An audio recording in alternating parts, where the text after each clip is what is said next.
And we are going to press live. Are we live? Okay, the show's happening. Welcome to the Hoboken Historical Museum. My name's Bob Foster. I'm the director here, but thank you. But really, this is a very special program. I'm just here for a moment, and I'm gonna introduce Danny Schott just momentarily, but I just really want to thank Danny. And Danny is the one who should really get the applause. He put this together and really just, grabbed onto it and said, let's do it. And this is not an event for Gay Pride Month. This is an event that's just in our regular program. So that's a good improvement for us. And this is such an important topic, and I'm glad we have some great people in the room. But let's welcome Danny Schott to the podium.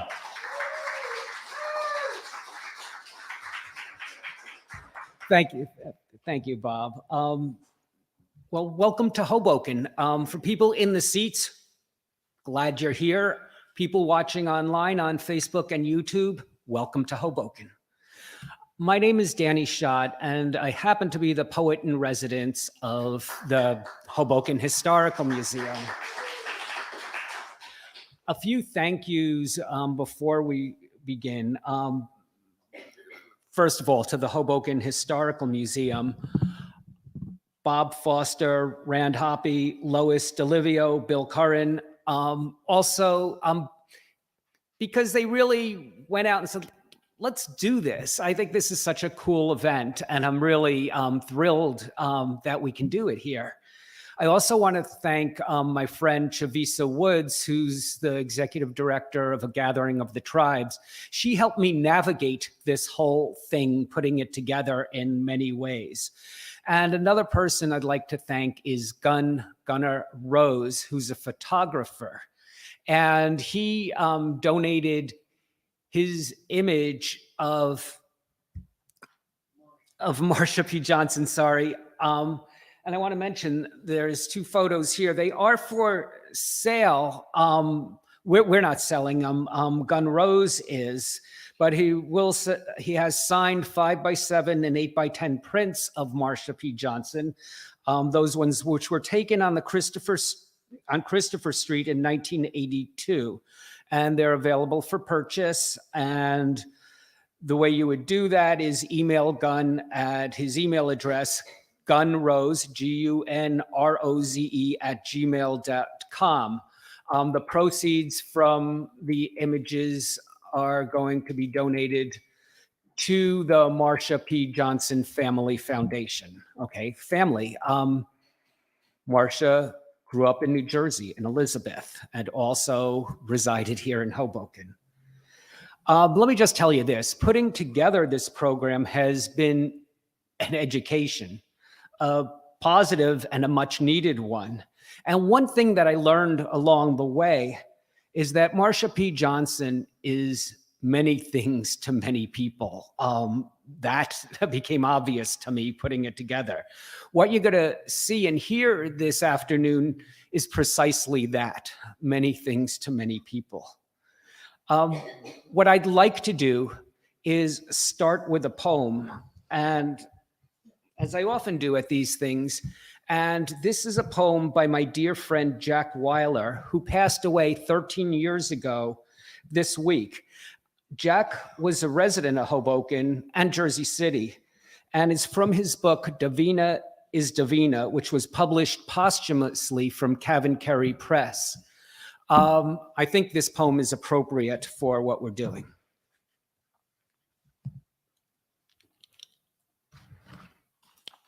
Davina is Davina. My beloved had a friend. My beloved is Johanna. Her friend is Davina. Of course, my beloved's real name is Marco, and her friend's real name is Hector. My beloved brought Davina to my home. She spoke no English. I spoke no Spanish. Of course, I spoke a little Spanish, and Davina tried a little English. My beloved and I have 2 dogs. Davina loved our dogs and took them out. When she came to visit, she would stand outside and cry, Johanna, and inside the dogs would cry. My beloved's friend Davina died, not suddenly, not prettily, not like anyone should die. She died in a hospital in the city of New York, and no one knew her name.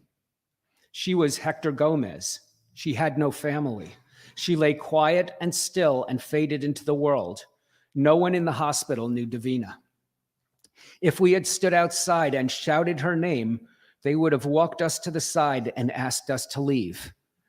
They wouldn't have been jumping up with joy to hear our cry, like my dogs, like Johanna, like me. So my beloved's friend met her, and alone in a city hospital, with no dogs prancing around her, no flowers blooming, even though it was spring. You could say, and you should, what the fuck is this? You could be angry, and you should. What kind of world tosses humans in the trash? But that would be like asking why the leaves blow in the fall. It would be like asking why flowers wilt in the hot sun. It would be like asking why Hector is Davina. Hector is Davina because the flowers bloom. Hector is Davina because the sun rises. Hector is Davina because she is, because we are, because the sun is, because we die, because. Hector is Davina because we need to hear someone outside our door crying our names. Davina is Davina. Jack Weiler.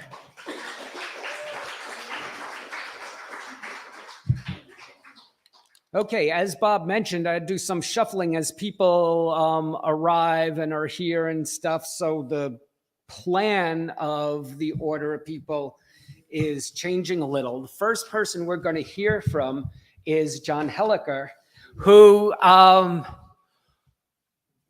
was a friend of Marsha P. Johnson and is also a great friend of the Hoboken Museum.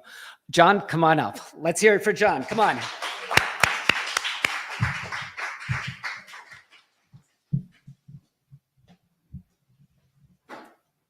Okay. Well, thank you. I'm very happy and very honored to be here because I knew Marsha a long time. I first met Marsha in 1976. I was in my senior year in high school, and I worked for Randy Wicker, who's here in the audience. I worked for Randy on the weekends. So I knew Marsha from the crazy days of the village when they were really crazy. And I'm not going to say much. Marsha was a good friend. I wish I had known her better than I did because we were always in transit. I was working or she was coming in or going out or into the store, out of the store, on the street. But Marsha knew a lot of my friends. And one thing that really, I look back and I really appreciate her, what a wonderful person she was, because she always remembered my friends by name. And I'm not good at names. I know a face, but I'll forget somebody's name and I feel horrible. Marsha wasn't that way. She said, how was Paulina? How was Kenny? How was Manette? And Marsha knew these people, and she was friends with my friends. Marsha would come to my parties in Hoboken. We'd have a lot of fun. She was always very polite. She was always very sweet. She was always very giving. I just wish I had known her better than I did. And I'll tell you one funny story, because I worked at the lamp shop for 26 and a half years. I worked for Randy Wicker. One day she came in with this incredible, beautiful brown fur coat. Absolutely incredible fur coat, but she had doused it with the most cheap, horrible cologne. It stank. It absolutely stank. It was horrible. I couldn't wait to get her out. I was so embarrassed. I couldn't wait to get her out of the store. The customers, I was like going crazy. But that's the kind of things Marsha would do. But the one thing that was so beautiful about Marsha too was she'd have these incredible headdresses, wonderful flowers in her hair, that nobody else did anything like that. She was just such a unique person. And Christmas time, she had light bulbs in her hair. I'm not making this up. But the village was a wonderful, magical place thanks to Marsha. And I'm just so happy that I knew her. That's pretty much all I have to say. She was just a wonderful person. Okay, thank you.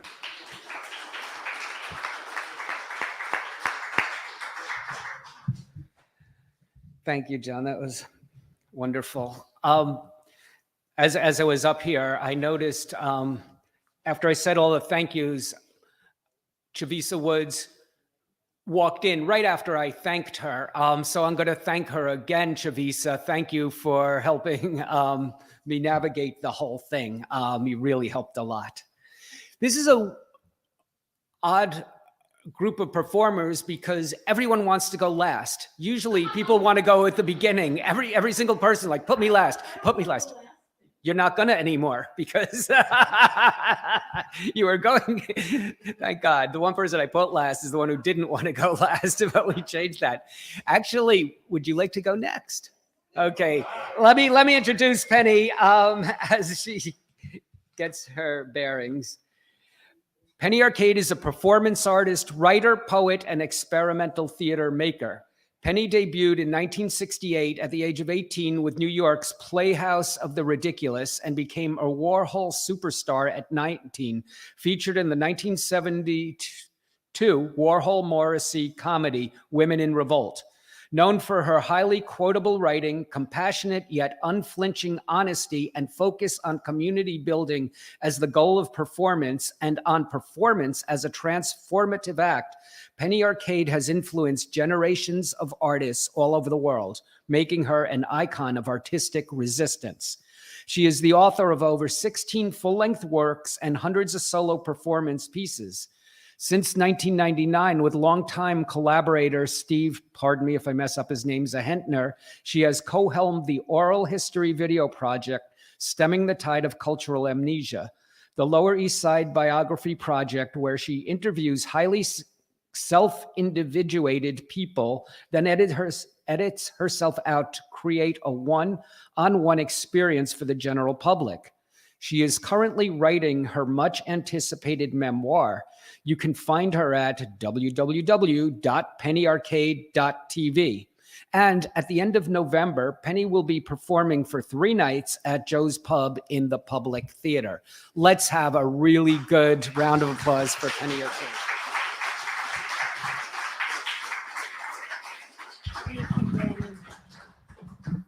Oh my goodness, Marsha. So I'm going to start by telling a story that I think quintessentially talks about who Marsha was. So I'm from an immigrant working class background, and my work has always been from a working class point of view. And the downtown art scene that I started out with, the downtown art scene that I started out in the late 60s was really filled with working class people. Andy Warhol was working class, John Vaccaro, Jack Smith, all these people.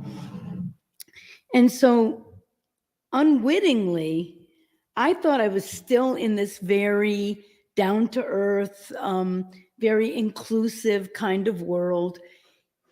In the 80s, when I returned to New York after being gone for a while, and I came into the not-for-profit industrial complex, which is like a lot of middle-class and upper-class people who are able to corral the money that's available for the arts. And it changed the entire nature of what had been downtown art. And I was doing performances. I wasn't getting along with people. A lot of people don't like me, which is an interesting thing because I'm a very friendly person. So it's kind of hard for me not to be liked, but I wasn't really getting gigs. Every gig I did, I was doing entrepreneurially.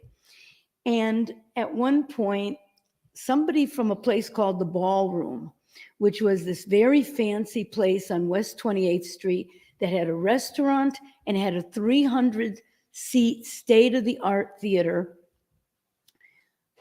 found out that I had sold out a show at La Mama on the Monday after Easter, which was the only booking they would give me. and wanted me to perform at the ballroom. And I ended up going to perform at the ballroom. I think I did 17 Thursdays at the ballroom. And they had a restaurant, a very fancy restaurant. I'm afraid I don't remember the name of the chef. He was a Peruvian chef who was the protege of James Beard. And so this was a very fancy restaurant. And the theater attached to it, 300 seats, state of the art, no smoking, unheard of at this time, 1988. People smoked everywhere. So they would give me a meal before the performance. So I'm in the restaurant eating my meal, and I hear this arguing. And I look around the corner, and it's the maitre d' from the theater is now arguing with the maitre d', the manager from the restaurant. And I'm trying, I'm an eavesdropper. I'm like trying to listen what they're saying. And the guy's yelling, "I'm telling you, there's a homeless person in there." And the other guy's saying, "Well, then get him out." "But I can't get him out. He has a ticket." "What do you mean he has a ticket? A homeless person has a ticket." "He has a ticket." "Is it a real? It's a real ticket." And I'm thinking, shit, it must be one of my friends. So I run over there, and there's Marsha in major presentation. An incredible crown of flowers, fresh flowers in the hair, maybe some like colored lights around the neck, like a whole thing. And I go, Marsha, why didn't you tell me you were coming? I would have given you a comp. And Marsha said, "Oh, no, Penny. I was out there all day long, panhandling, saying, spare change so a dying queen can go see Penny Arcade at the ballroom." And Marsha came and sat down, and it was, it's just who Marsha was. And I have a lot of issues with the way Marsha is being presented. And I'm not the only one, because everybody who was friends with Marsha really has a problem with Marsha being presented as a woman, as a transsexual woman. So I wrote this small piece. To understand Marsha, you would have to understand the slums, and you would have to understand the streets. Not just slumming, but the slums. You would need to understand the street and no car fare, no shelter, hunger, not just for food, but for possibility. You would have to understand the relationship between poverty and make-believe, and negation as a constant companion.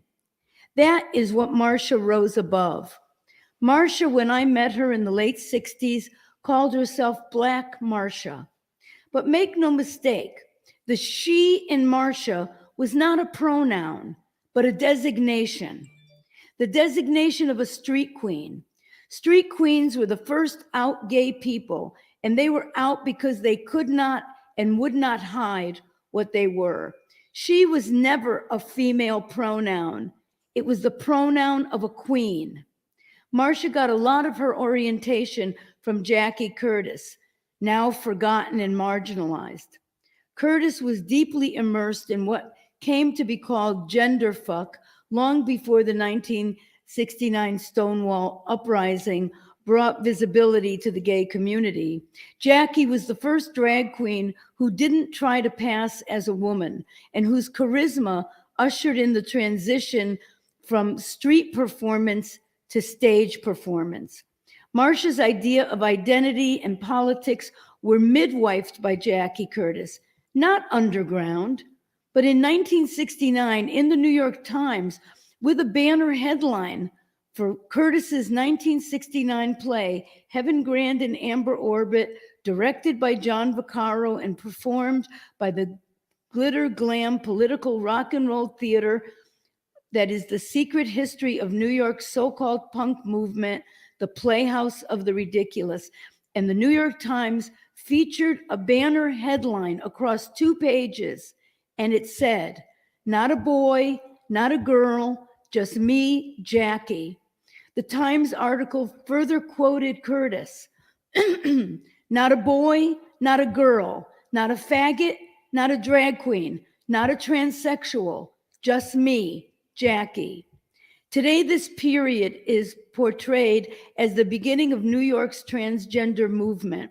But what is not well understood, what is refused to be understood, is that rather than promoting or supporting our current views of transgender, this was a moment that transgressed gender. Its influence would be seen not only in Marsha Johnson, but in the work of the New York Dolls, Patti Smith, Wayne County, and drew in Lou Reed and Iggy Pop, among others. If in 1970 you told Marsha that they would be putting up statues to Marsha for her gay activism and ignoring Jackie Curtis, believe me, that would not have sat well with Marsha. And if you told Marsha that she would be represented publicly as a woman, erasing Malcolm Michaels, well, I don't think a lot of people would have liked Marsha's reaction to that, because Marsha P. Johnson was a fighter and a brawler. And they choose to hide this part of Marsha's history. Marsha chose the name Johnson as a surname for a reason. And that reason was Black street slang. You're Johnson.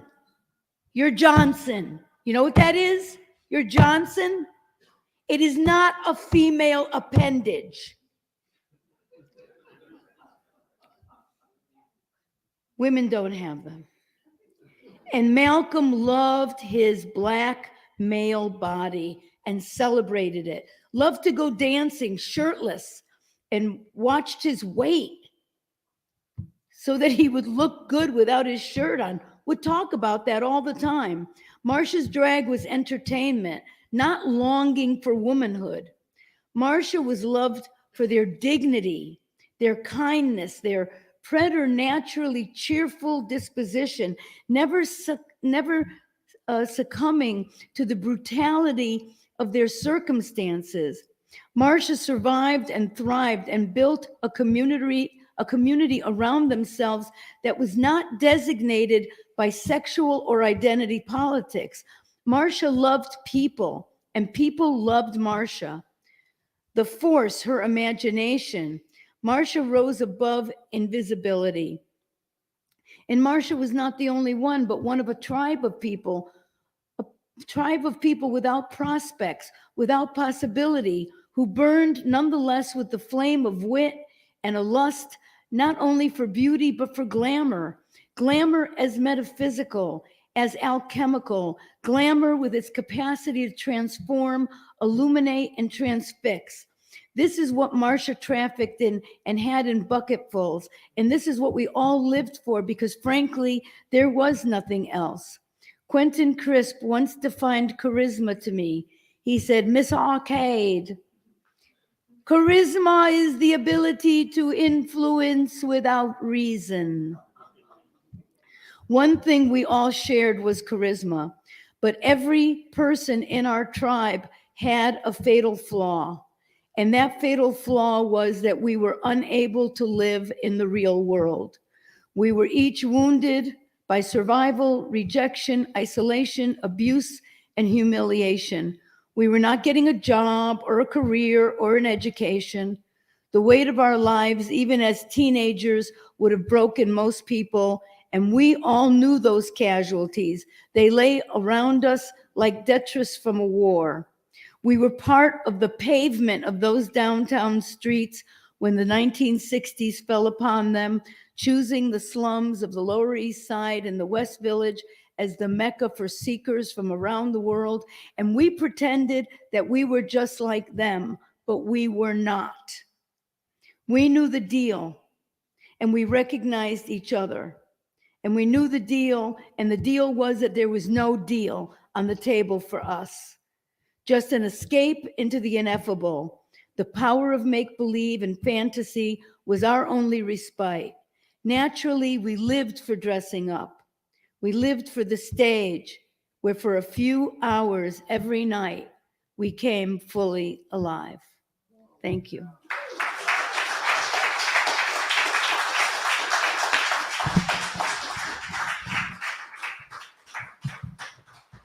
Thank you.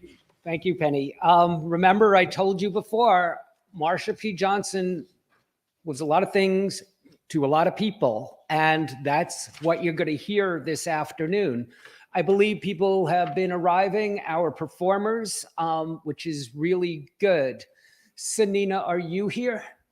All the way back there. Very good. You're going to come on next, but I do want to say a couple of words first, and then I'll introduce you. I forgot to even read Marsha P. Johnson short bio, just for those not in the know. And this is, I think, borrowed heavily from Wikipedia, but a few things. Marsha P. Johnson was an African-American gay activist and an outspoken advocate for trans people of color. Johnson spearheaded the Stonewall Uprising in 1969, and along with Sylvia Rivera, later established STAR, S-T-A-R, Street Transvestite Action Revolutionaries, a group committed to helping homeless transgender youth in New York City. On July 6, 1992, at the age of 46, Johnson was found dead in the Hudson River. Marsha P. Johnson's life has been celebrated in numerous books, documentaries, and films. Marsha spent much of the last 12 years of her life here in Hoboken at Marine View Plaza. And that's one of the reasons we're doing it here. Marsha, at times, was one of our own, Hoboken. Let me tell you about Sanina Clark. Sanina L. Clark is the editor of Out of Salem by Hal Shreve, longlisted for the 2019 National Book Award for Young People's Literature, and All City by Alex DeFrancesco, 2020 Ohioana Book Awards finalist in fiction. Though they have worked on various kinds of books, they prioritize acquiring texts written by or about people who are queer, trans, women, or POC, persons of color. They have worked with authors like Chavisa Woods, Carrie Lazar White, and Luis J. Rodriguez. They are currently an instructor at Writopia Lab, a contributing writer for Publishers Weekly, associate editor of prose for A Gathering of the Tribes magazine, and the editor of the Black Dawn series under AK Press, a speculative novella series which launched in the fall of 2021. Their bookcase is filled with young adult, fantasy, sci-fi, mystery, horror, plays, and queer literature.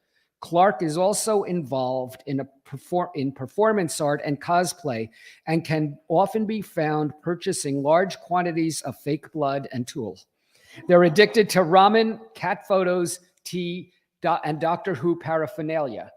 A perfect day to Clark involves lots of green tea while relaxing with a good book or anime and cuddling a cat. They really love cats. Let's hear it for Sanina L. Clark. Thank you, Sanina. Hi, everyone. If I sound a little scratchy, it's because I did something stupid and was at karaoke last night, singing lots of songs when I knew I had to read this today. I'm very happy to be here and honoring and celebrating Marsha P. Johnson. When I was thinking about what I wanted to read today, I decided that the best thing I could possibly do was read my personal essay on race and gender from the anthology, My Race is My Gender, an anthology of artwork and personal essays by non-binary people of color. And it will be published next year, 2023, by Rutgers. And I guess I'll just dive right into it. So you're getting a sneak peek, because again, this book is not out yet. The title of the piece is called What is a Pussy Anyway? Every time I go to the doctor, I'm faced with the same type of anxiety, the same concern that the doctor, the nurses, the front desk staff, and the other patients will wonder why I'm there. why I'm at this particular clinic and not one of the other hundreds around the city. Today is no different. I get up, take my meds, brush my teeth, co-wash my hair, and shower. I make instant Cafe Bustelo, no sugar, dairy-free caramel creamer. I sign into Zoom to teach my first writing class for the day. 11 a.m. Class is over. See you next week, I call out to my student. I close my laptop. I have to summon an Uber in a half an hour to make it to my appointment on time. I go to my room to change and stop. I don't know what to wear to this appointment. I shuffle through jeans, t-shirts, and flannel. It's just a doctor's appointment, and I'm supposed to be getting a pap smear today. I settle on black joggers and a black cutoff muscle tee, and my black docs with the pride flag stitched into the side. I adjust and readjust and adjust and readjust my sports bra. I can't afford a binder that will hold a chest this large in, and the sports bra keeps giving me uniboob. I look in the mirror, uncertain about what to do with my hair. Leave my fro hawk down, put it in a bun. I don't have time for French braids. Pompadour the front and pin it in the back? It's just a doctor's appointment, I tell myself. I opt to leave it down. It's still damp and could use the drying time. Eyeliner, I ask myself. I reach for my makeup bag and pause. Is that too much? Should I avoid the makeup? Anyone can wear eyeliner. I know that, but not everyone is aware that anyone can wear eyeliner. I put the liquid liner down. No dramatic cat eye today. I look at the clock. 11:35 a.m. I summon the Uber and select the mask. Royal purple with big silver letters on the side that say they, them. I smile at the mask that a friend custom made for me and wrap the loops around my ears. I put on my battle jacket and run out the door, promising my cat I'll be back. I'm 20 minutes late for my noon appointment.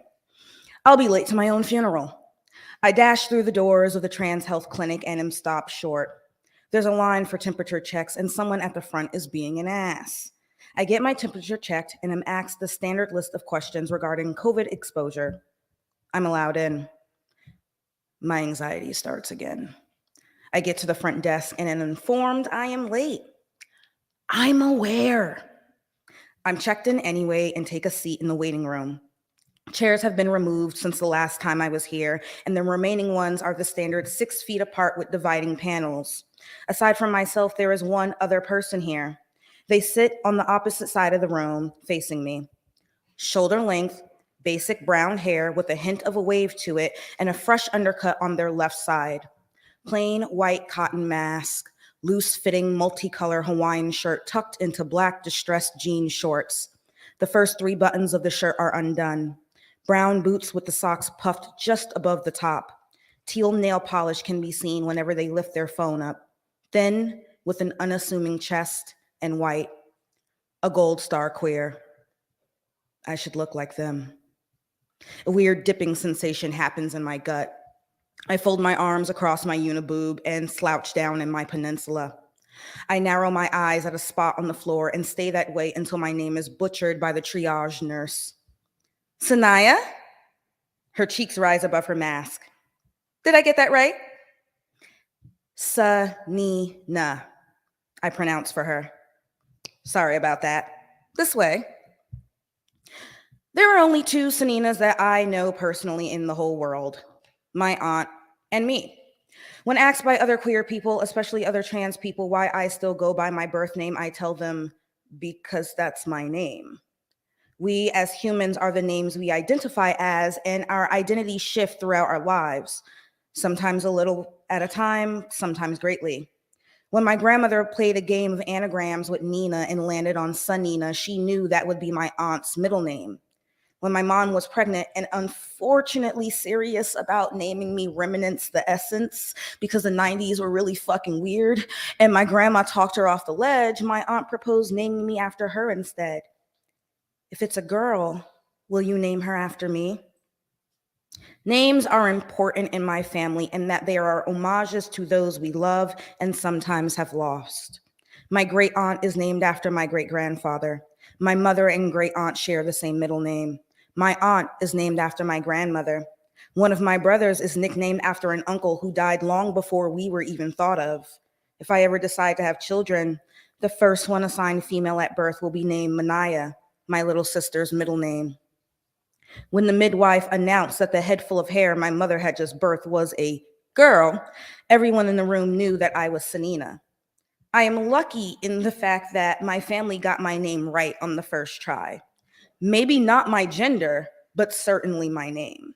Because at no point in time have I ever heard my name and felt dissociated from it. I have never looked at my reflection and thought my name was truly something else.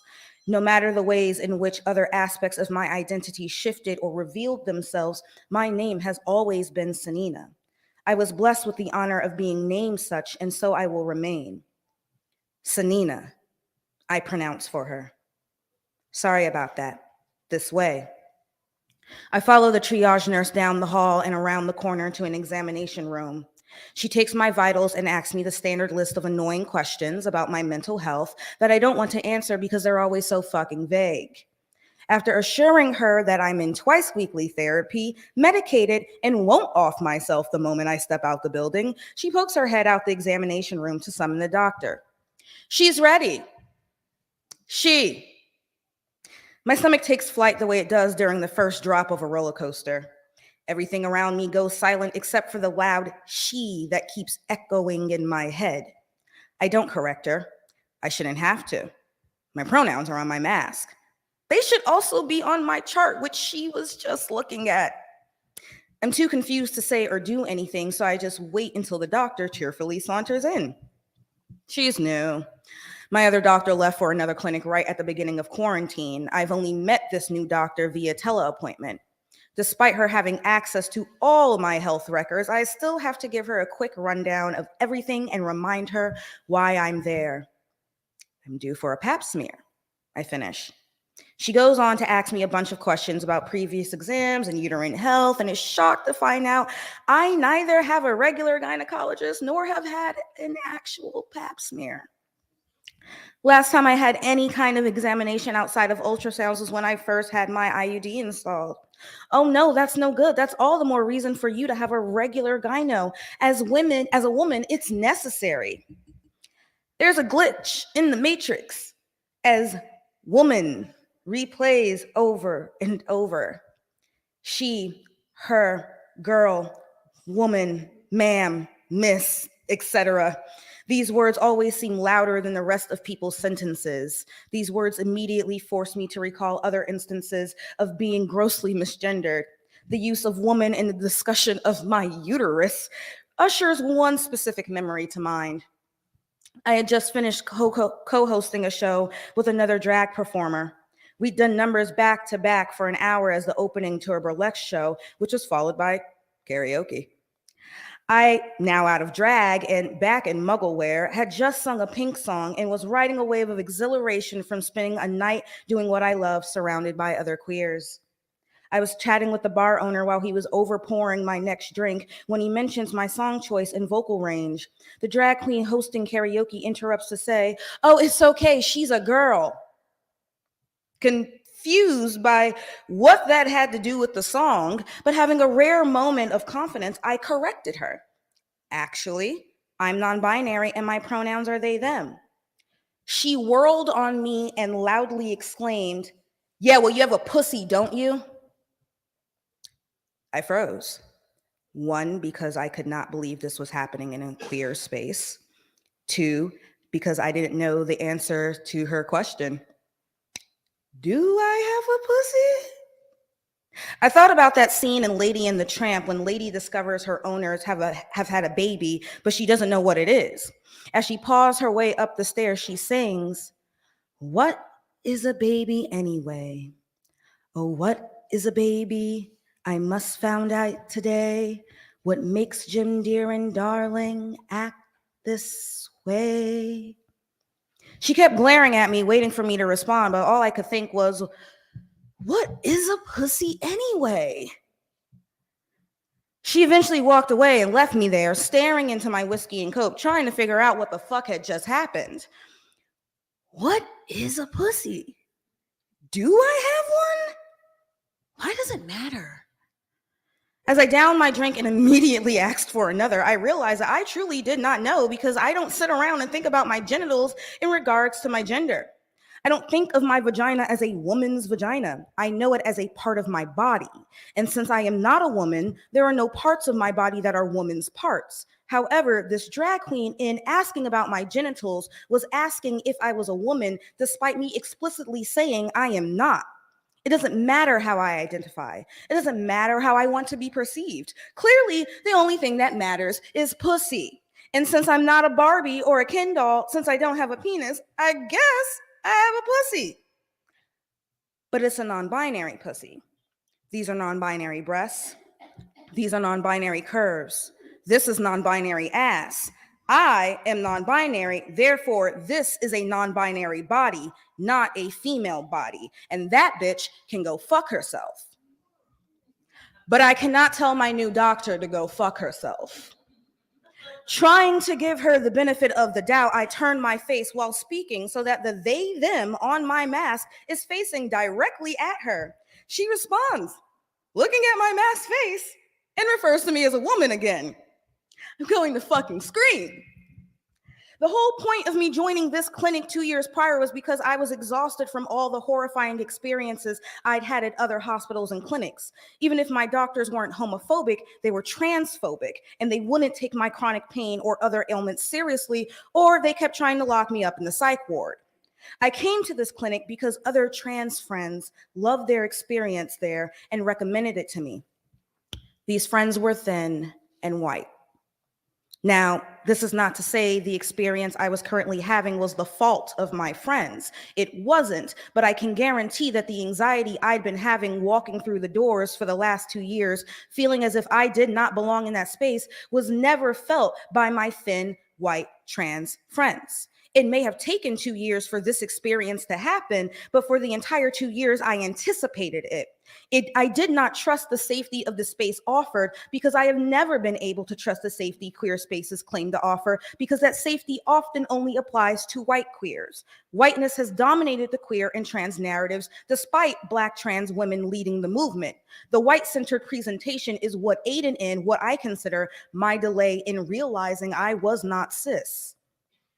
I went to a very, very incredibly gay school. I went to Purchase, y'all.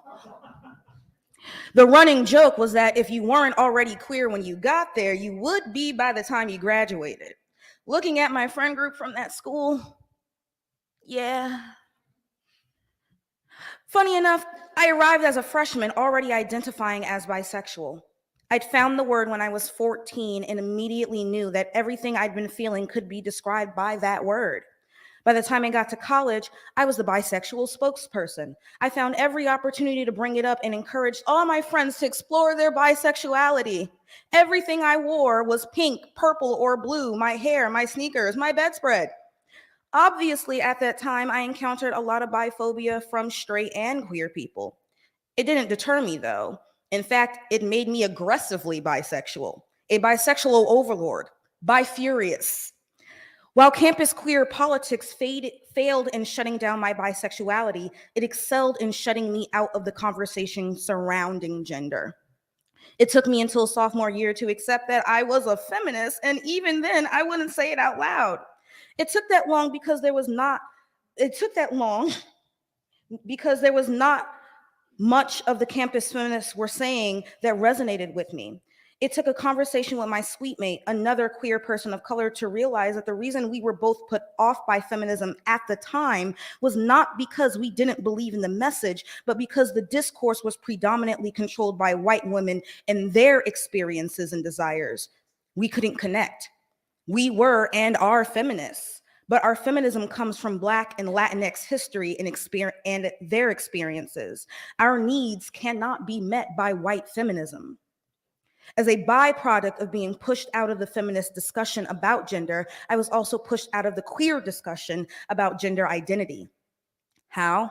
Because the same people were running the conversations. The same people were running and attending the events. And those people all looked the same.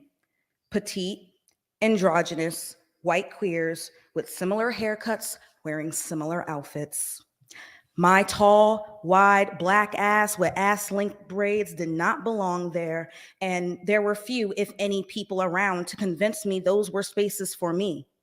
I didn't even try because I'd been in that predicament before, with goth groups, with anime groups, with theater groups, with technical dance groups.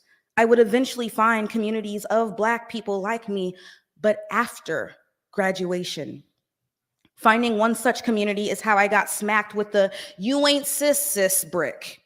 Seeing various other non-binary Black, Indigenous, and other people of color living their best lives and feeling their best selves, opening my eyes to the realization that the white, queer, and trans narratives were not all there was. That, like me, other Black and brown trans people felt ostracized from the main conversation and, like me, found their way into queer communities that actually loved and accepted their transness in all of its multitudes. That if there was no wrong way for white people to be queer, how could there be a wrong way for Black people? Who is anyone to tell me that my queerness and transness are wrong? I was 22 when I started questioning my gender and going by she, they. It was another year before I dropped the she altogether and realized if I gave people the option to use either, most of the time they used she. However, with other people who went by more than one pronoun, they chose the gender neutral form. It became clear to me that they chose the pronouns based on how they perceived me, and no one seemed to perceive me as they.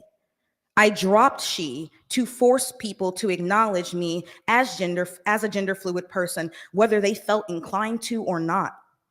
I was no longer going to allow people to dismiss my transness simply because it didn't fit the aesthetic or narrative they felt I should. But dropping the she didn't matter. My transness continues to be dismissed. The doctor never corrected herself or apologized. She never even tried. In a clinic dedicated to trans health with a big sign about pronouns in the lobby and pronoun stickers at the front desk, she had never even bothered to ask me what my pronouns were. She made an assumption the moment she looked at me that I was cis. She took in my voice, my body shape, and likely my skin and assumed my gender, despite working in a place in which people are supposed to be trained not to. She ignored my obvious discomfort and all my attempts at subtle hints. She ignored the pronouns that were right there on my face. Not only did she make assumptions and no attempts to correct herself, but she drove in with every sentence the fact that she did not view me as a trans person, not binary or not. She did not even care enough to ask.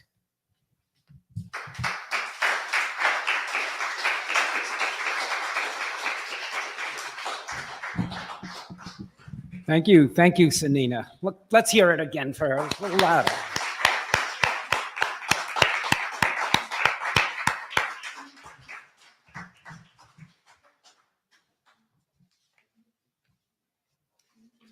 Bobby Miller is a performance poet, writer, actor, and photographer who was born in Washington, D.C. in 1952. The author of 4 books of poetry, he is included in Aloud, Voices from the Nuyorican Poets Cafe, Verses That Hurt, Pleasure and Pain from the Phone Poets, and The Outlaw Bible of American Poetry, and The Outlaw Bible of American Artists. He has published 23 books. As a spoken word artist, he has collaborated with recording artist DJ Dimitri of Delight and the Epic Records CD Home Alone with Pearl Jam, Nirvana, Joan Jett, and others. His work has been exhibited in New York City, Hudson, New York, Palm Springs, and Provincetown. He studied photography with Lisette Modell at the New School. He has performed at Lincoln Center, the Whitney Museum, the Smithsonian Institute, NYU, the Rhode Island School of Design, Bennington College, Massachusetts State's Poetry Festival, and the Nuyorican Poets Cafe, of course. He competed in the National Poetry Slam as a member of the Nuyorican Poets and has performed internationally with poet John Giorno. He curated and hosted Verbal Abuse, a spoken word evening at Mother Nightclub in New York. He makes his home in Great Barrington, Massachusetts. Let's hear it for Bobby Miller.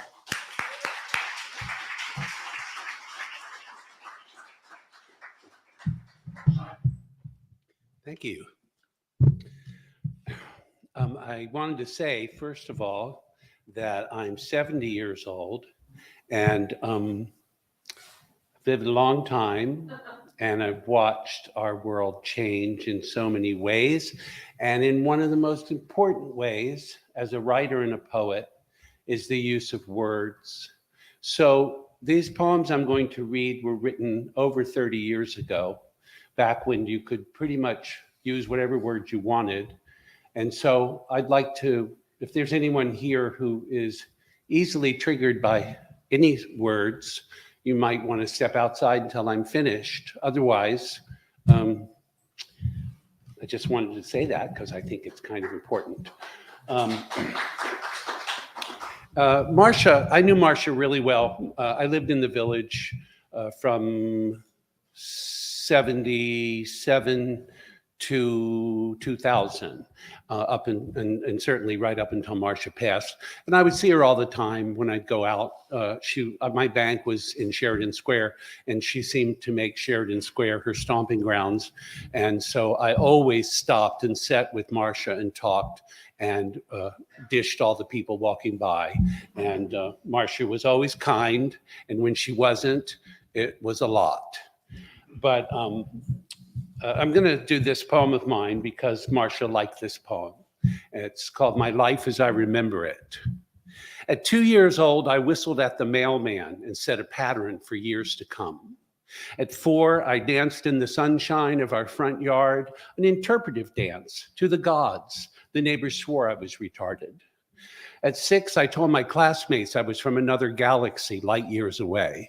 Mrs. Jackson, our first grade teacher, thought it necessary to alert my parents. By 10, Mr. Grady, the art teacher, was alarmed by the colors I chose to paint with, red, black, and purple. In junior high, I was considered weird and neat at the same time because I dressed funny and my parents had tattoos and Harleys. All written reports from the faculty stated, talks too much and daydreams. Some things never change. I watched the Beatles arrive in America and decided I wanted to go to England. I saw hair grow over ears and down over collars and onto shoulders and backs all over the country. I walked with the first protest march in Washington and every other for 10 years, and we still have crooks running the country. I sat in streets, cafes, corner bars, and coffee houses and listened to the beat of a new generation being born. I went through puberty with Janice and Jimmy and took LSD when it wasn't cut with speed or poison. I smoked pot in 5th grade and laughed all day at a fat substitute teacher named Mrs. Potty. I dated black boys at 15 in an all-white Klan neighborhood. I hitchhiked to New York from Baltimore with 3 queens in hot pants, clogs with long bleached shags at 16, and blue truckers all up and down the turnpike. I've been addicted to MDA, tequila, LSD, PCP, speed, coke, pot, quaaludes, nicotine, sex, and the mysteries of the night all my life until I hit 28. Since then, it's only nightlife and sex. I've walked barefoot on 2,400-degree hot coals and not been burnt. Greta Garbo grabbed me from behind in traffic and saved my life. I've had green hair, blue hair, black hair, red hair, no hair, long hair, and all before 1973. I'm happy to still have hair. I've walked Sunset Boulevard, Polk Street, 42nd, Hollywood and Vine, Christopher, Fire Island Boulevard, Provincetown, Key West, Bombay, Miami Beach, London, Paris, Rome, Milan, Montreal, and every gay ghetto street listed in the book, and I'm still looking for the perfect lover. I lived as a woman for a solid year and had tits. Thank you. I've dated black men, white men, brown men, red men, yellow men, and several delicious women. I've been engaged, married, in love, divorced, separated, and brokenhearted. I've had syphilis, gonorrhea, crabs, scabies, hemorrhoids, hepatitis, appendicitis, dermatitis, and the flu at least 50 times, and I feel better now at 70 than I did at 25. I spent the last 11 years meditating, concentrating, contemplating, applicating, educating, and investigating a higher ideal. I've been a born-again Christian, a crystal-holding New Age visualizationist, a Buddhist, a Hindu, a Christian Scientist, a Universalist, a bullshit artist, a seeker of truth, a charlatan, a holy roller, a shamanistic dancer, a guru, a disciple, and an enigma to my friends. I'm a triple Gemini natural blonde who loves God and takes time out to smell the roses. I've been around the block at least 10 times, and I'm ready to go again until these feet won't carry me anymore. I have always believed in the power of love, and that the groove lies somewhere between the heart and the genitals. I've never been deliberately cruel, and I've never hit anyone with my fist. I hope I never have to. I've been a whore, a saint, a sinner, a healer, a heathen, an actor, a poet, a drag queen, a straight man, a teenage zombie, a punk rocker, a greaser, a clone, a faggot, a streetwalker, a skywriter, a vegetarian, a teacher, a student, a wanderer, a caretaker, a wild thing, a father, a son, a yogi, and a fierce hairdresser. I've been lost, found, confused, absolved, punished, and rewarded. I've stared death in the face and wondered, why not me yet? I've talked and listened and heard and seen and been shown the way. I've played follow the leader, pin the tail on the donkey, 5-card stud, and Russian roulette with a silver-handled 38. I lost $8,000 in cash gambling and won $500 on a bet in less than a minute. I've seen the eye of God and been touched by her hand. I've seen miracles happen and been disappointed dozens of times. I've been almost everywhere, met almost everyone, seen almost everything, done almost all of it, and I'm still waiting to be discovered. The night has 1,000 eyes, and I'm a gypsy dancer who's still hungry for more.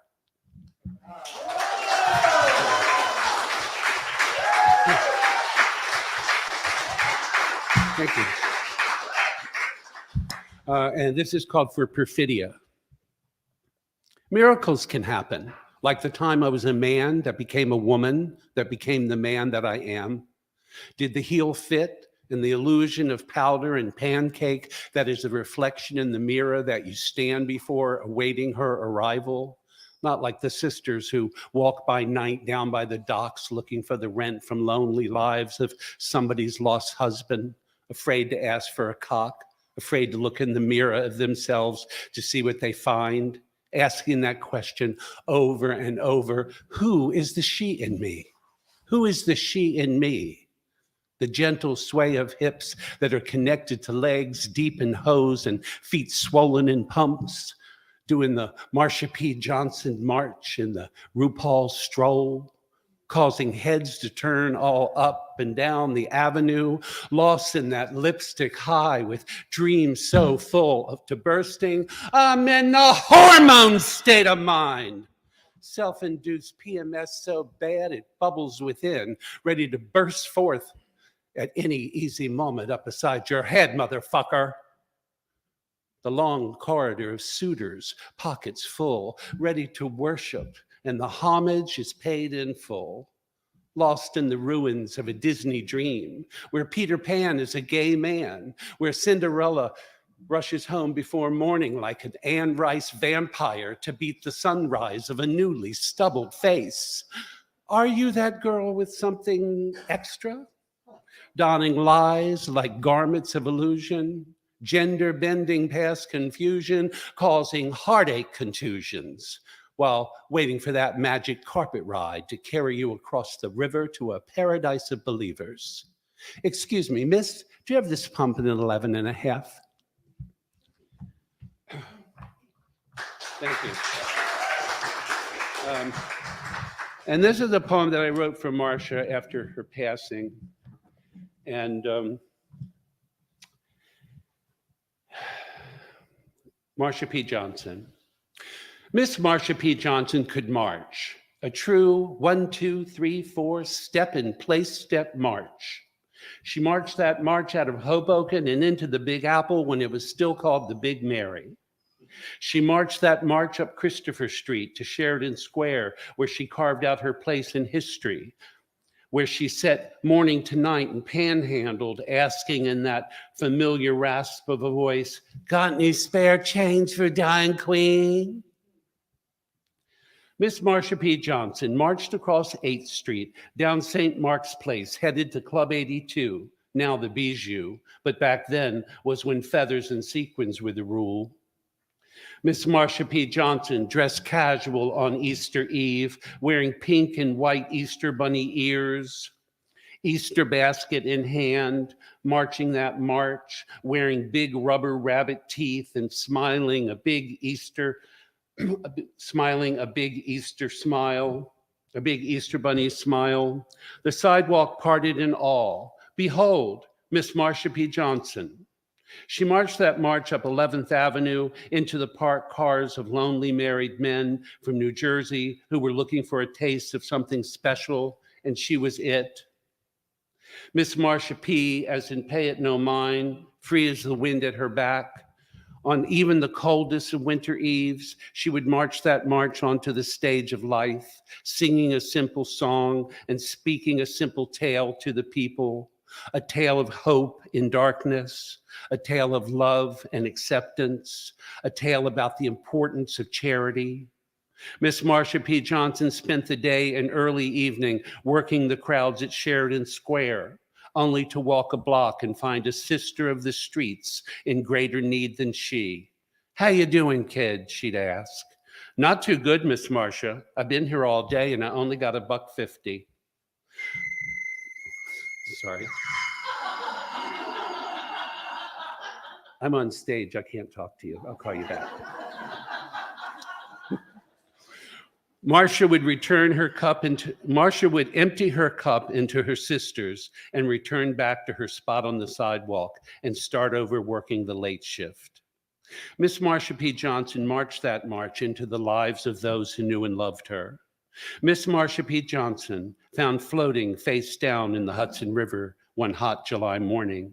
No one knows for certain what happened, but you can place your bets that she went out the same way that she came in, with a fight, with a faith that carried her over to the other side where she marches still.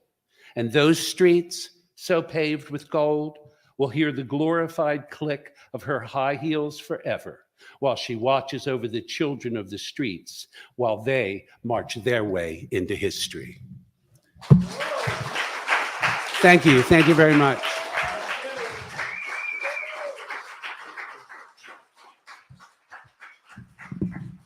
Thank you, Bobby Miller. That was terrific. Is Linda Law in the house? There you are. Okay, let me introduce you as you come up. Linda Law is an international multidisciplinary SAG-AFTRA performer, recording artist, writer, teacher, curator, host, and model from the Boogie Down Bronx. Her work infuses elements of music and movement with spoken word and experimental theater, using art as resistance.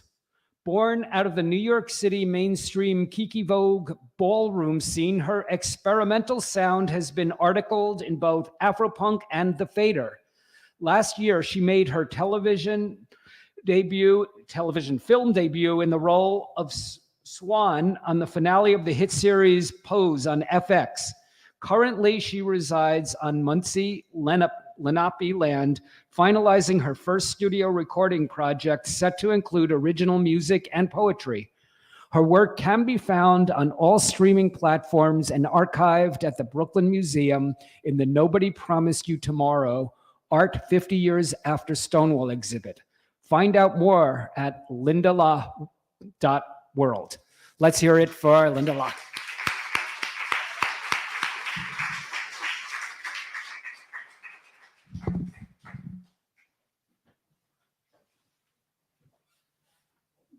Hello, how y'all doing? Just gonna rest the tofu right here. It is such an honor and a privilege to be here today. I just want to start off by saying I'm not sure how much time I have. Okay. But yeah, I want to start off by saying it is truly an honor and a privilege to be here, to see Marsha's family here, and to see all of, well, not all, but I'm sure some of Marsha's friends. I never knew Marsha. I am in my 30s. And unfortunately, me and Marsha, we never had the opportunity of crossing paths, but I was a part of, I guess, a different side of queer history. And I was formerly a member in the House of La Beja, where I learned quite a lot about ballroom, about our community. Being here in Hoboken always reminds me of the many places, however far and close to urban areas where Black people will settle, will make home, and where we find ourselves. So I'm just thinking, I'm thinking through a lot. Today's Sunday, happy Sunday. This is in remembrance of our ancestors. I'm going to read a few pieces. I was not sure exactly what to share today. And I was trying to find a piece that I wrote years ago called Dear Marsha P for a vigil that we had done for her birthday some years ago. But I know we celebrated Marsha's birthday recently at Washington Square Park, which many are reclaiming as Marsha's Park. And that was really, really beautiful, and how she continues to inspire generations, how she has changed the world. It feels quite insurmountable. But I'm going to read these a few pieces, and these are just a few works that I have created over the years since 2019, right before the pandemic started. I'm going to read one right before the pandemic started, and another that I wrote sometime after the pandemic. Just hearing what folks have shared here today.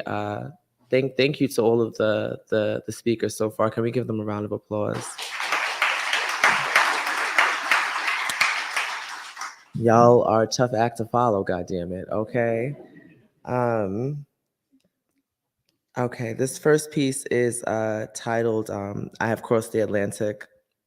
I was asked to host and perform an event in London at the Tate Modern, and I think this is for the ancestors in so many ways. I think I'm just now going back to school, but I've been able to find myself in spaces and places because of the work that so many have done before me. And to be at Tate Modern was truly a privilege and an honor, however, a challenge. I'm just gonna read.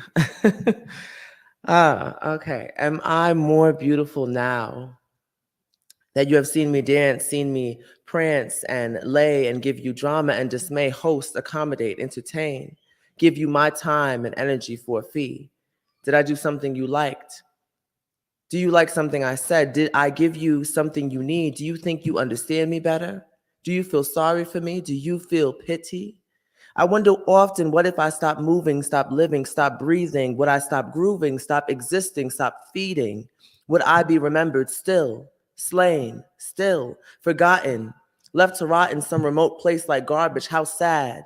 I have crossed the Atlantic to walk in the shoes my ancestors never had, to feel their footsteps in the clothes they didn't possess. I have crossed the Atlantic to wear layers, to warm the spirits left cold, shipwrecked, diseased, battered, and bloody, to reclaim the money they were sold for, to retrace the steps of my ancestors' wildest dreams, to reverse time, to cross waters backwards to a land I've never seen.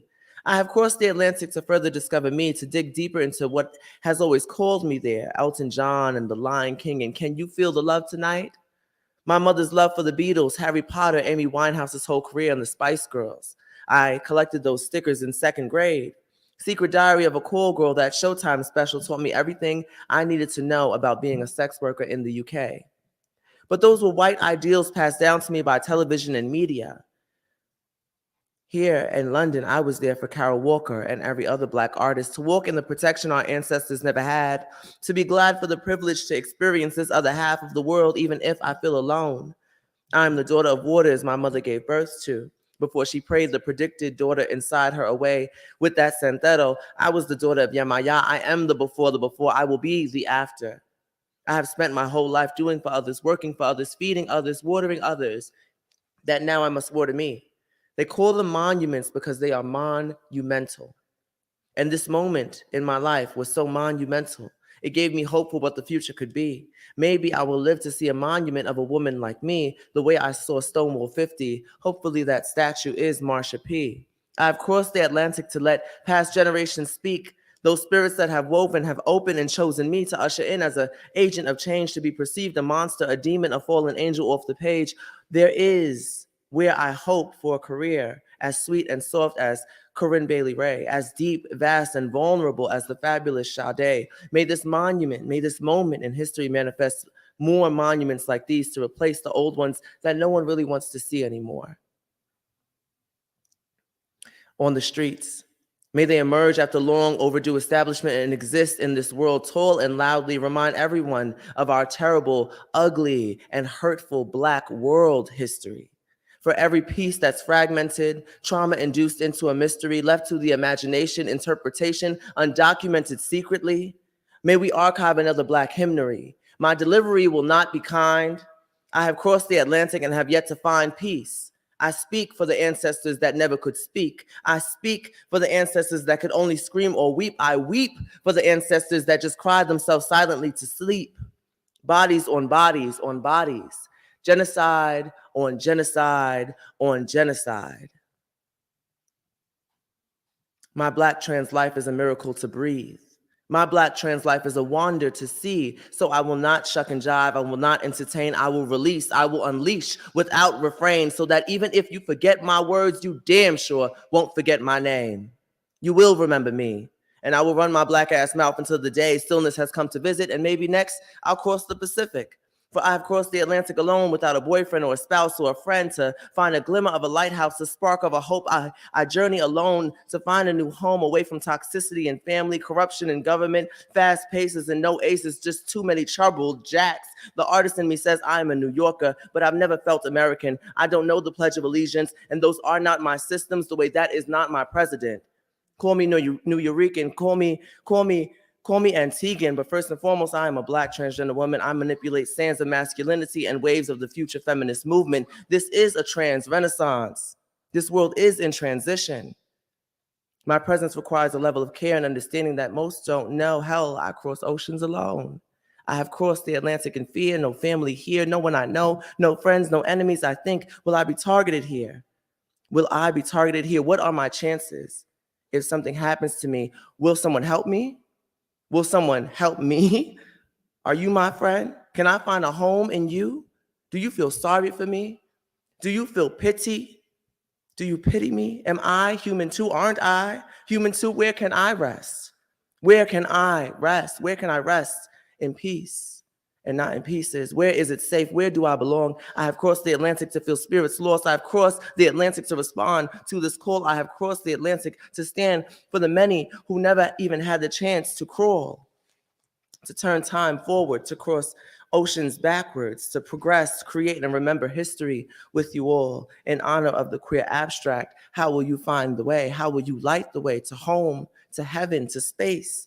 I hope to make a base, a safe haven, and a home, so while white supremacy fears our rise, may we manifest their fall.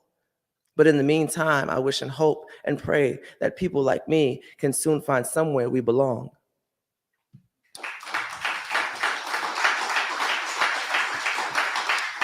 Sorry, I did not provide a trigger warning. I will say that I was in London to host an event specifically.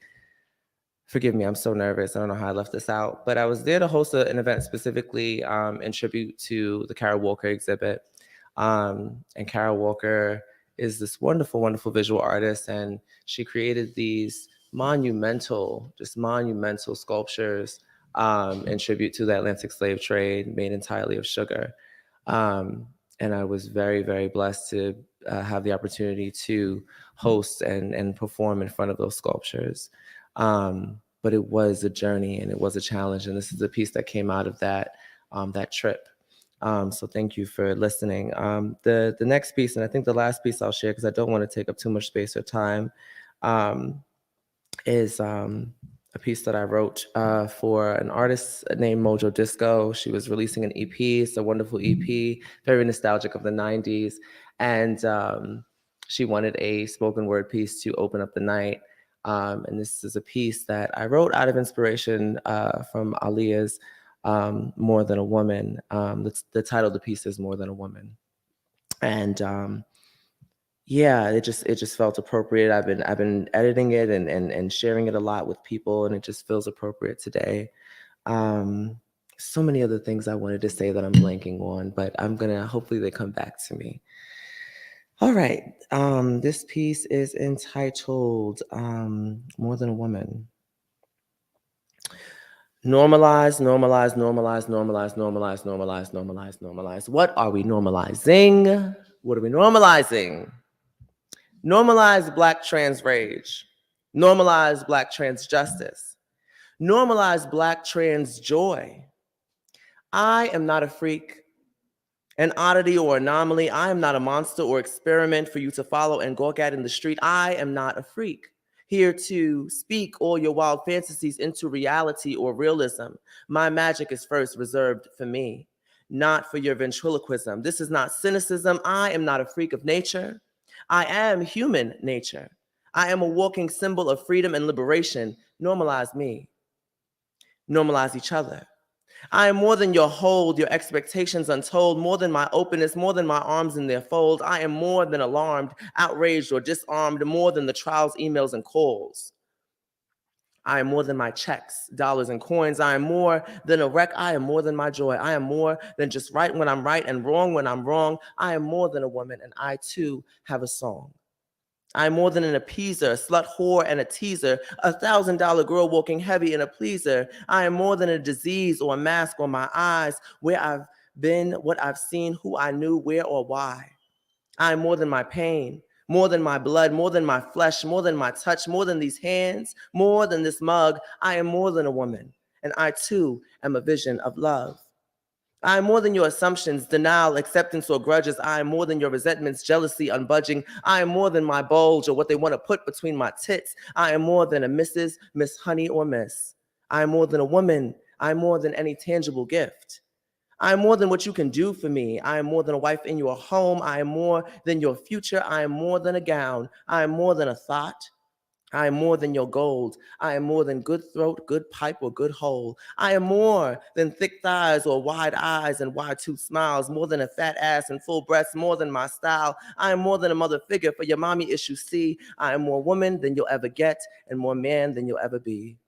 I am more than labor. I am more than capital. More than this land or these laws rolled backward. I am more than a claim or property to discard. I am more than teary eyes and used tissues by my bedside. I am more than an ear to listen or give good advice. I am more than a preacher or a number or a first kiss. Boo, I am more divine than diamonds and more precious than crystal. I am more than a soft place for you to land or for any man to stay the night. I am more than my resilience. I am more than my plight. I do not owe you femininity. I do not owe you beauty. We should question beauty standards every day we get dressed really and truly. I've been getting dressed for my safety for so many years. It's beautiful to see more freedom and expression in our community.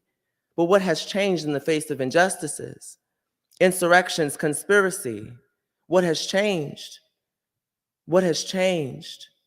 Can we be more than white supremacy?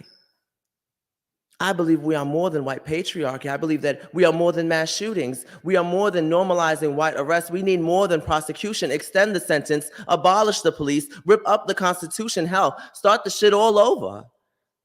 I am more than another mourning another member of my community.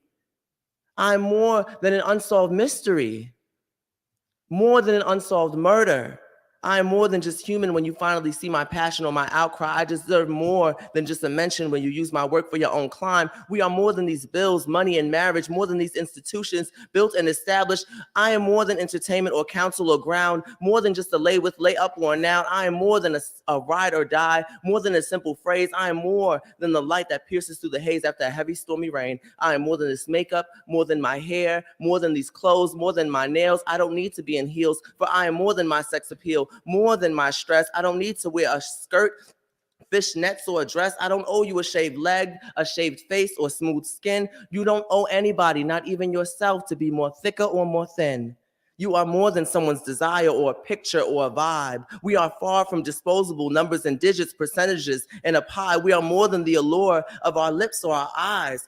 More than just beautiful, more than a secret or a surprise. I am more than hypnotic or exotic, more than another murder, more than another target. I am more than salt and pepper. I am pepper spray and tasers, more than sugar and spice. I am more than just flavor, more than an overlooked victim, and much more than a queer savior. I am more than your secret, more than your regret. I am more than your getaway, more than your friend. I am more than just my waistline or a headline. I am more than how I look on a live or a FaceTime. I am more than what meets the eye. I am more than a de-escalator, more than a companion, and I cannot be the issue and the solution.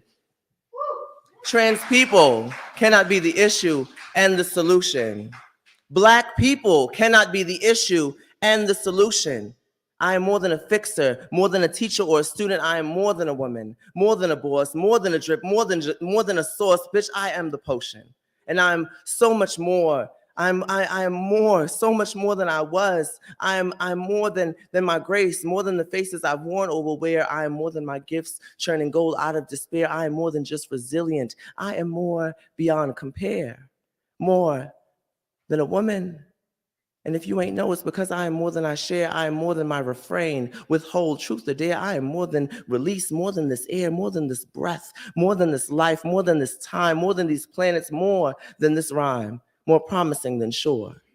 I say we are more than just men and women. I say we are more. We are malleable. We are more. We are magical. We are more. We are ever-changing and fantastical. We are more, shape-shifting and expanding. We are more. I say you are more. Say, I am more.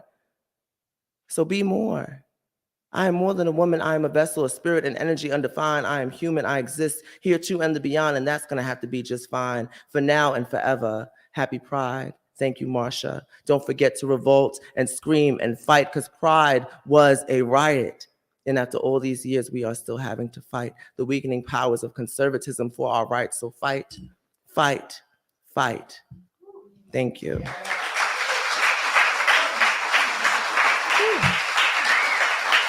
Thank you. If you would like to follow me on IG or wherever, Facebook, wherever, Linda La, that's LINDALA, or you can just go to my website, lindala.world, that's LINDALA.world. If you want to cash at me, or or if you want to book me or whatever, just feel free to reach out.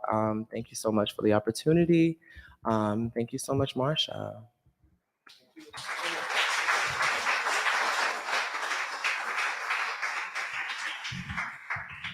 Thank you, Linda. A few things. I want to remind everyone that this is a free event, but donations are gladly accepted. These things do get costly, and there's a donation box over there. Feel free to throw in a 5, a 10, 20, a 50, 100, whatever suits you. Also, I know that people from the Marsha P. Johnson Family Foundation are here, and I'll bring them up in a few minutes after Randy Wicker. The whole idea of this came to us, I mean, Bob Foster and myself, as we're watching Hoboken Talks episode with Randy Wicker, which is fascinating and you should watch. And then in it, he reads a poem by Bobby Miller that was originally published in Longshot that got us talking. We should do something, Anyway, longtime Hoboken resident and legendary gay rights activist Randy Wicker began working for gay rights as a student in Austin, Texas in the mid-1950s. After graduating, he moved to New York City. In 1962, after hearing a broadcast on radio station WBAI, where psychiatrists discussed the sickness of homosexuality, Randy demanded and was given equal airtime. He also informed Newsweek, Variety, and the New York Times of this upcoming program. He and 7 other gay men spoke about what it was like to be gay. The show was met with a range of responses, including a challenge to WBAI's FCC license to broadcast. The FCC ruled the show an exercise in free speech, making homosexuality a legitimate topic for broadcasting. In 1964, Randy famously led the first public gay protest at the New York City Army Induction Center after the confidentiality of a gay man's draft records were violated. These are merely 2 examples of his numerous legendary groundbreaking contributions to the movement over a 60-plus year span of time as an activist. Wicker met pioneering transgender activist Marsha P. Johnson in 1973 when he was working as a reporter for the LGBT journal The Advocate. They became roommates somewhere around 1980 and were close until Marsha's untimely death in 1992, the details of which remain unresolved.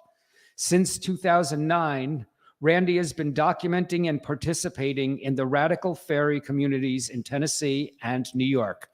Let's have a really good round of applause for Randy Wicker.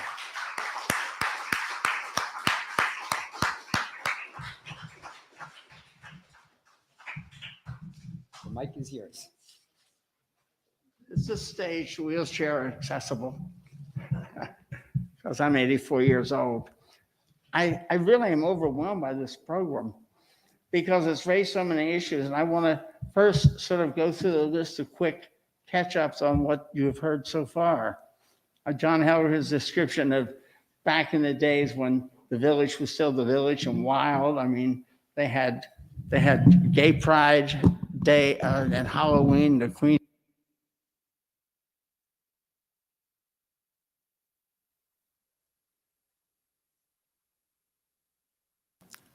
And the people would get up on the balconies at Halloween and imitate the various groups that were singing, the Marvels, I forget all their names, but anyway, it was incredible back in those days. And someone mentioned, he remarked about Marsha wearing bulbs in her hair. Yes, you went to Christmas time. She had these lights in her hair. I don't remember whether they knit or not, but it doesn't matter. You have a little thin Christmas tree lights all woven through your hair. And she went with this young girl that was visiting us to Saks Fifth Avenue.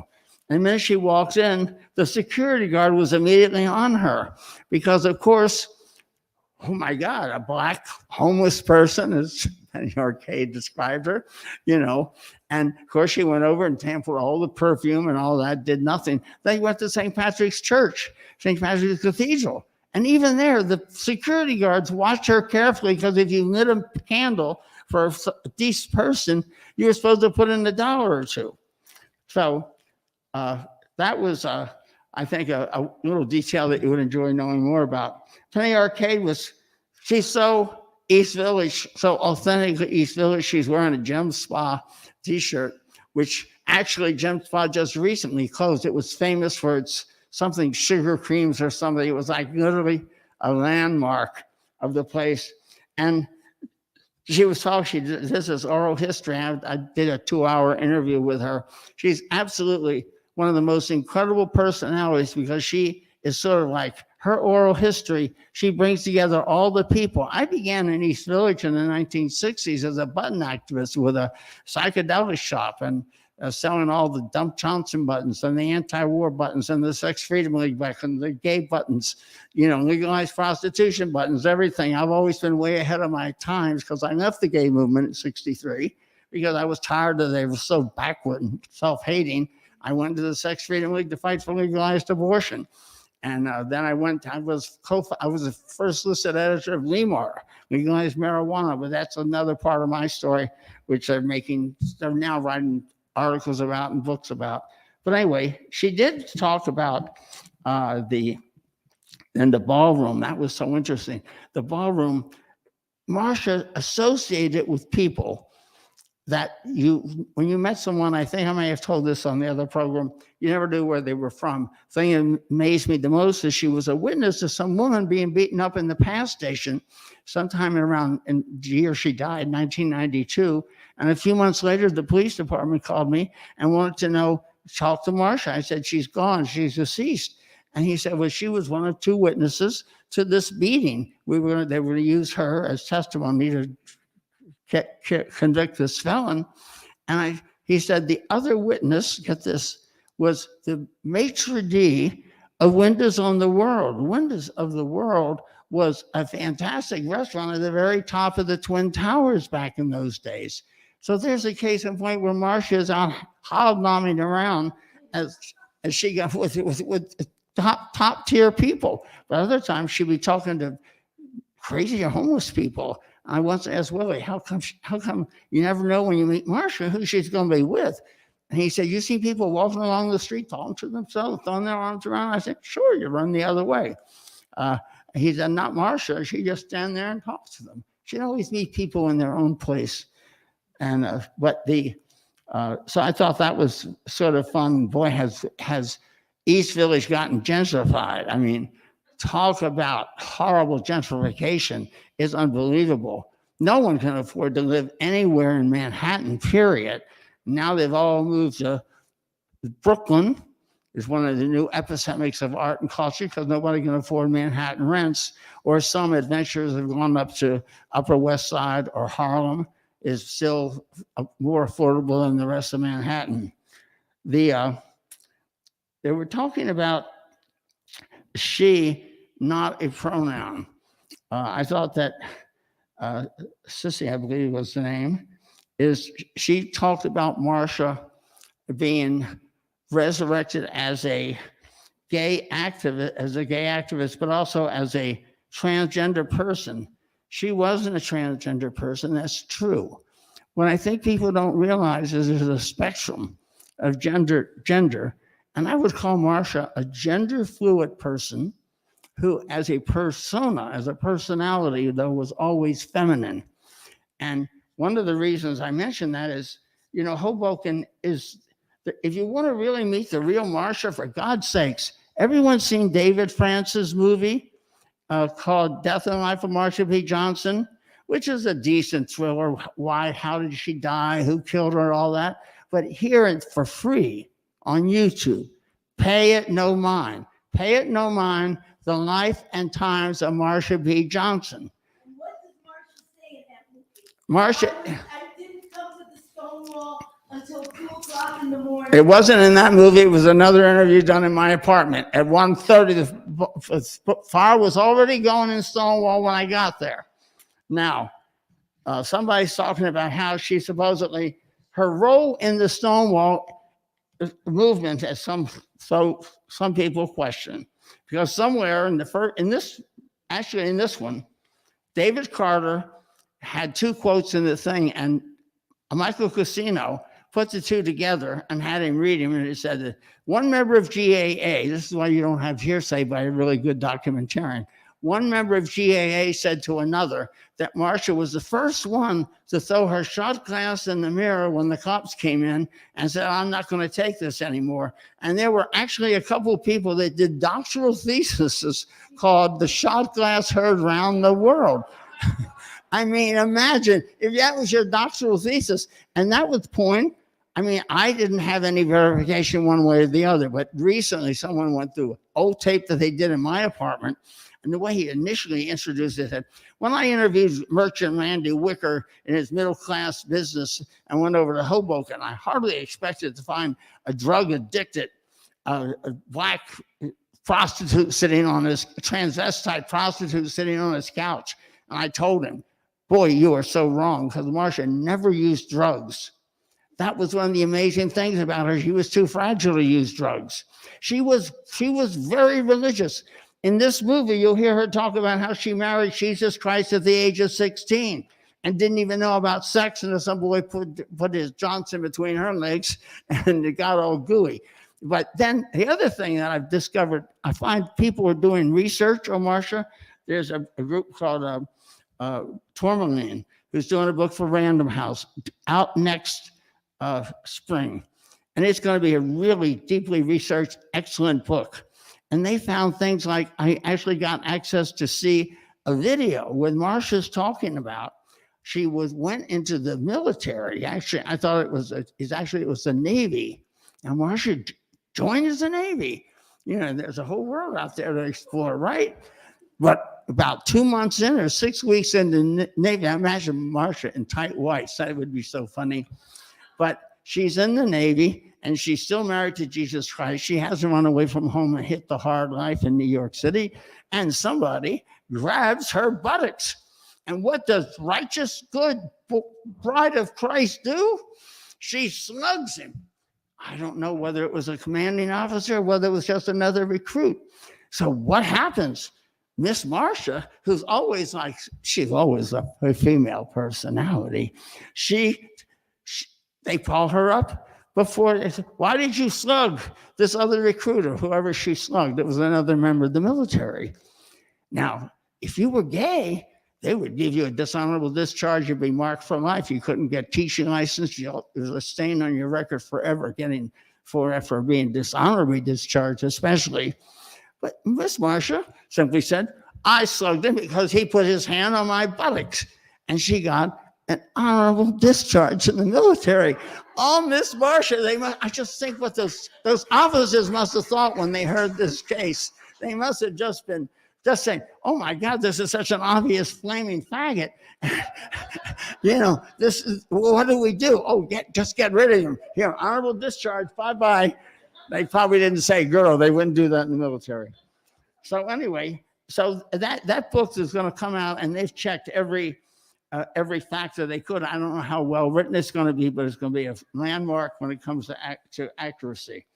When they say that she was a public, you get into this gender, these arguments about whether or not she was involved, whether she was a founding member of the gay movement, which some people question. Actually, she was, because of this. She got down to the Stonewall at 1:30. Sylvia Rivera, who's sometimes featured in Duberman's book as being the one that led the riot, and was sleeping off sleeping off heroin in Bryant Park. We don't know for sure what time she got down to this village, but I'm sure if you go to sleep at 12:30 or 1 o'clock in Bryant Park, I don't know how long you sleep. When you have heroin, you're sleeping on the public park, and I'm sure the minute she got up and walked out to the Times Square area where it's filled with all these drag queens and everything else, immediately she heard that there was a riot going on in the village, and I'm sure that Sylvia went right down. Now, whether she got there before sunrise, but the main thing is that she and Marsha got down there and were involved in that. And then the question was this going to be a one-night event? But there were some activists there, like Craig Rodwell from the Mattachine, which I had been a member of, was even elected secretary in 1965, said, we have to keep this going. So they went around putting up posters and stuff. And Marsha and Sylvia had nothing better to do. So they joined them, keeping the fight alive. But of course, when they finally got together with the Radical Left Gay Liberation Front, it was all consensus. They were all they wanted to have the connect with the Black Panthers. The lesbians didn't like that because the Panthers said women should serve coffee. And also, so Marsha was even with the sit-in. They're going to put a plaque over on the building where she actually slept in with the GLFers that had actually had an occupation going on at NYU. Now that's going to be a historic landmark, because I know someone that worked at NYU that's working on that. And so she was involved, because then once they got GAA going, both, and also generally speaking, cisgendered men, gay men, are really, and I was one of them. I was a transphobe when I was young, because I read Christine Jorgensen's biography, and they said, why don't you just have sex with a man as a man? Why have a sex change operation? She said, oh, I couldn't do that. That would be an awful sin. That's against my religion. So I came to the false conclusion, we never heard of anything like gender identity in those days, that Marsha, these were poor, guilt-ridden homosexuals who were going around castrating themselves just to fit into society. So I was not only a transphobe, I was an ardent transphobe. The first time I met Marsha was when they had actually rescued her, GAA, this is a few years later, had rescued her from the mental hospital at Bellevue, where they had taken a proof one end of gay activists, had surrounded her and got her out through an elevator. And Marsha's sitting on the couch. She's sweet, she's gentle, she's obviously no threat to anybody. She had been taken in because she was pulling the moon to the earth from the center of Houston Street, but fortunately we would not be here today if the police hadn't saved the earth by getting Marsha off of the Houston Street into Bellevue before the moon hit the earth. But that's the way I met her. And I got to know her later. I had an adopted son named Willie who ran the streets with Marsha. And I met him at a burlesque hall, male burlesque show. And he told me, I said, I was active with Mattachine. He said, oh, I was president of gay youth in Baltimore at the age of 16. He was 18, 19 then. And he said, I run around the village. I hang out with Marsha. And I told him, I don't know that you really want to hang out with somebody like Marsha, you know. And finally he moved in. and I had an extra room. He made you laugh all the time. He was a comedian, just not so gorgeous, but absolutely an incredible comedian and manipulator. So he said to me, "Let Marsha sleep here.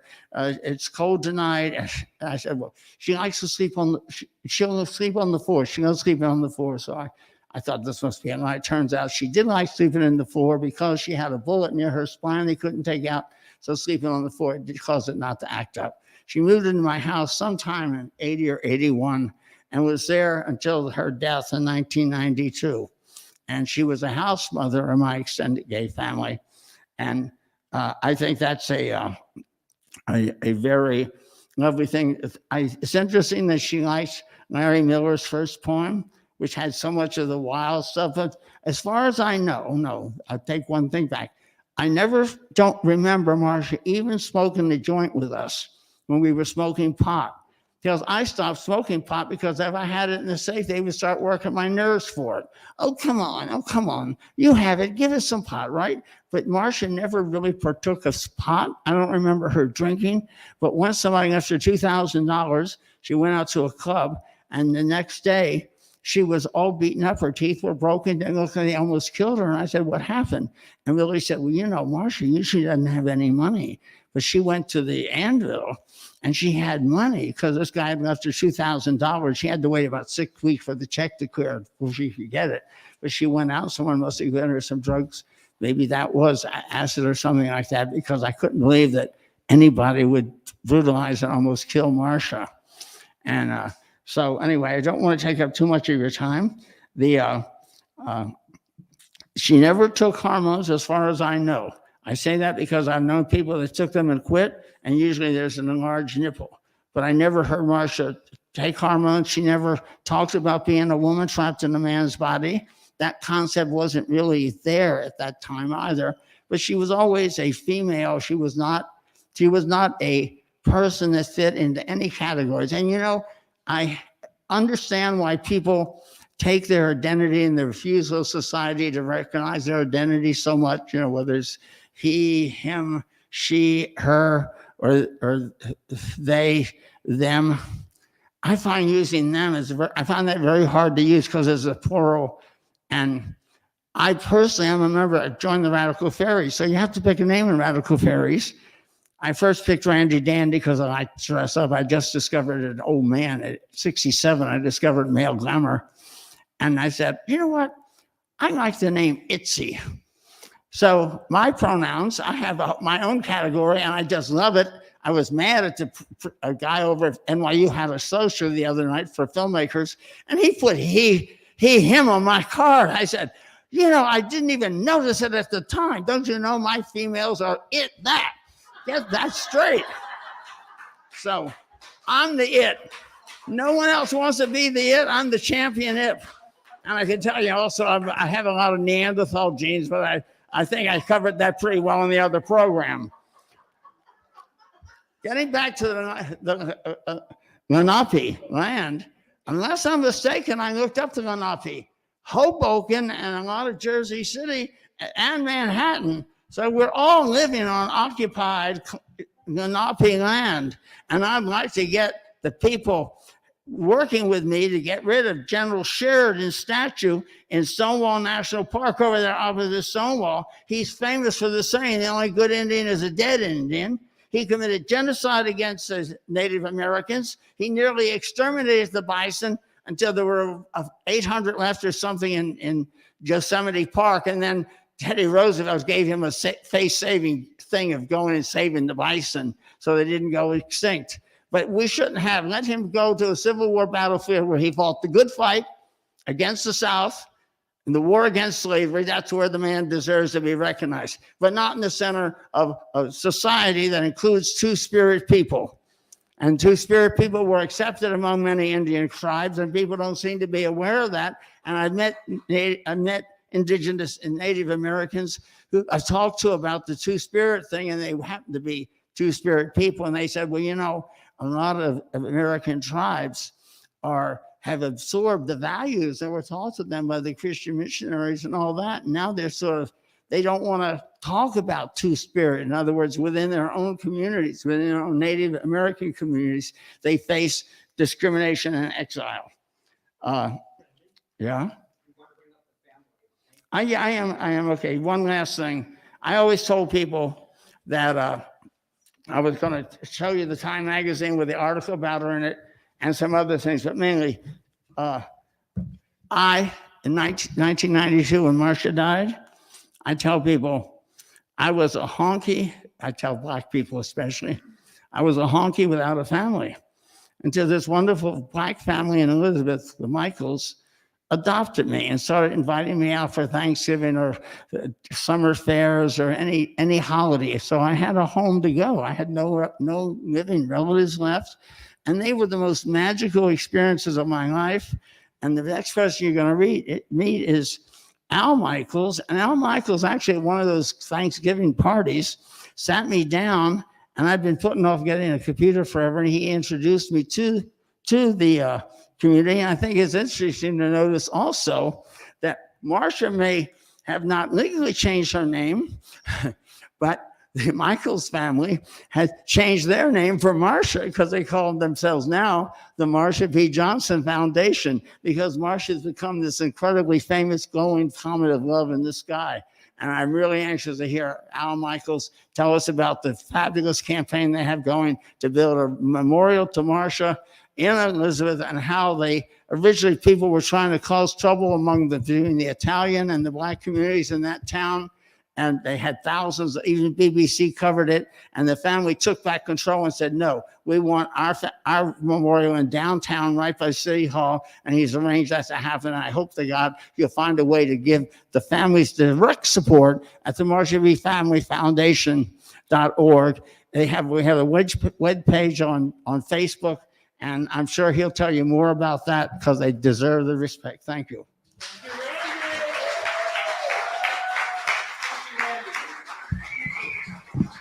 Okay, Randy just did a much better job than I ever could do of introducing the Marsha P. Johnson Family Foundation members. Will you please come up for a minute just so we can acknowledge you?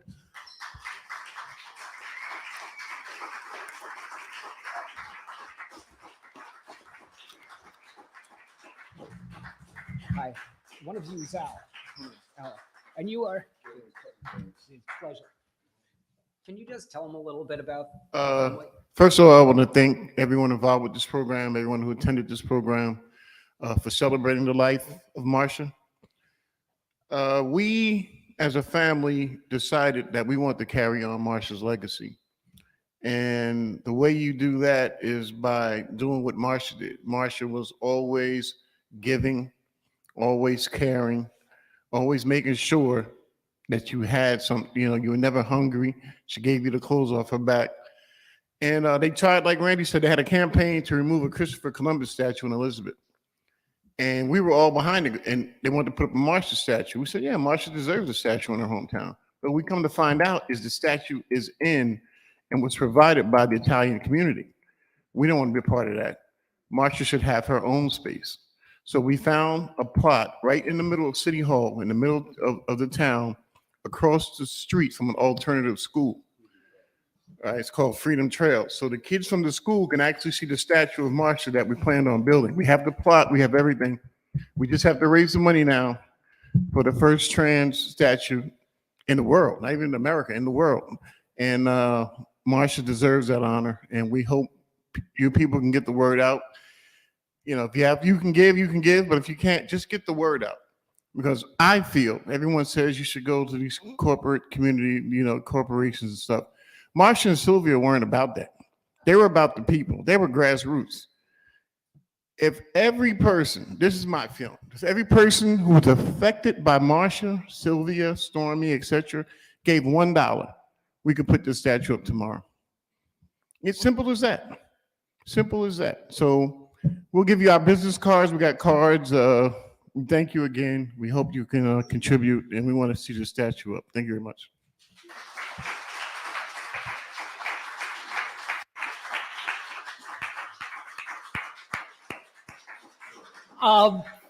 Thank you, everyone, for being here. It's 5 o'clock, and we just we could go on and on, but we have to end, and people got to get their parking validated because soon it won't work. I just want to thank everyone in the audience, everybody who's watching online. I hope you enjoyed the presentation. Thank you.